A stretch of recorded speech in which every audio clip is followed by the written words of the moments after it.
BKC मैदान से दशहरे के दिन खूब शब्दभेदी बाण चली। म्हणून त्यांना धडा शिकवण्यासाठी मी महाविकास आघाडी केली होती आणि तुम्ही साक्ष आहात। आज मला सांगा, मी केलं होतं ते बरोबर केलं होतं की नव्हतं? सांगा, सगळ्यांनी उठून सांगा। उद्धव ने शिवाजी पार्क से सीएम शिंदे पर निशाना साधते हुए उन्हें कटप्पा बताया, तो शिंदे ने भी उद्धव को चुन चुन कर जवाब दिया। घमासान की शुरुआत हुई शिवाजी पार्क से। दशहरा रैली में उद्धव जब अपने मंच पर पहुंचे तो सबसे पहले उन्होंने अपने समर्थकों के सामने माथा टेक कर उन्हें प्रणाम किया और फिर सीएम शिंदे और बीजेपी पर हमला करना शुरू कर दिया।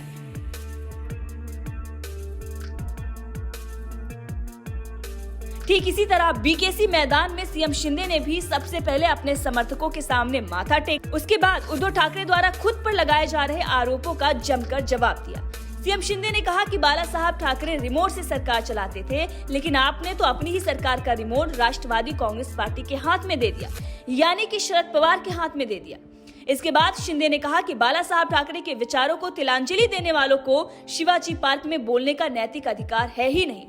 ये जो उन्होंने बयान दिया वो उद्धव ठाकरे के लिए था कि उद्धव ठाकरे को अब शिवाजी पार्क में बोलने का कोई भी अधिकार नहीं है, क्योंकि उन्होंने बाला साहब ठाकरे के विचारों के साथ गद्दारी की है।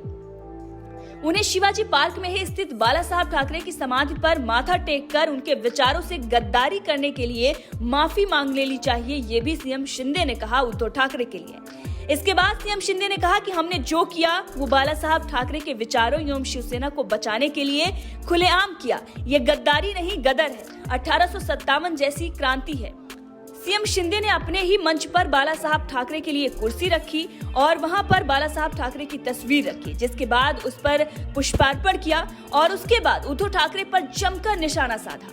और निशाना साधते हुए उन्होंने कहा कि जिस प्रधानमंत्री नरेंद्र मोदी और गृह मंत्री अमित शाह ने बाला साहब ठाकरे के सपनों के अनुसार कश्मीर में अनुच्छेद 370 खत्म करने का काम किया, अयोध्या में राम मंदिर का निर्माण किया, उन्हें आप अफजल खान कहकर उनकी खिल्ली उड़ाते हैं, जबकि आप खुद बाला साहब ठाकरे के विचारों को सत्ता और कुर्सी के लालच में छोड़ देते हैं। इसके बाद उन्होंने कहा कि जिस याकूब मेमन ने मुंबई में विस्फोट करवाकर सैकड़ों लोगों की जान ली, उसकी फांसी की सजा के विरोध में अपील करने वाले विधायकों को आपने तो अपने सरकार में मंत्री बना दिया। इसलिए गद्दार मैं नहीं, गद्दार तुम हो। शिंदे ने इसके साथ ही फिर से कहा कि 2019 में शिवसेना के मतदाताओं ने मतदान शिवसेना भाजपा गठबंधन के लिए किया था, लेकिन चुनाव परिणाम आते ही आपने गठबंधन का साथ छोड़कर महाविकास अघाड़ी बना ली। उद्धव ने अपने भाषण में शिंदे को कटप्पा बताया था।